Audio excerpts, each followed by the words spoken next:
ஒருத்தர் அவங்கள நமக்கு ரொம்ப பிடிச்சி போச்சுன்னா அவங்கக்கிட்ட தான் பேச தோணும். எப்பவும் அவங்க கூடயே இருக்கணும்னு தோணும். அவங்கள பார்த்துக்கிட்டே இருக்கணும்னு தோணும். நமக்கு அவங்கள பிடிக்குது, அவங்களுக்கும் நம்மளை பிடிக்குமா, நம்மக்கிட்ட இருக்க பிடிக்குமா, பேச பிடிக்குமா அப்படின்னு நம்ம தெரிஞ்சுக்கணும்.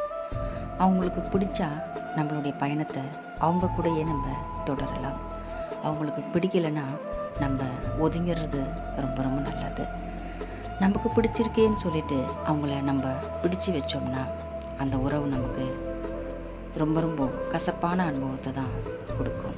இந்த கசப்பான அனுபவத்தை அனுபவிச்சுக்கிட்டு அவங்க கூடயே நம்ம வாழ்கிறத பதில் அவங்கள நம்ம விட்டுட்டு நம்மளுடைய வாழ்க்கையை நம்ம பிடிச்ச மாதிரி வாழலாம். ஒரு நாள் நம்ம அன்பு அவங்களுக்கு புரிஞ்சுதுன்னா அவங்களாவே நம்மளை தேடி வருவாங்க. அப்போது அது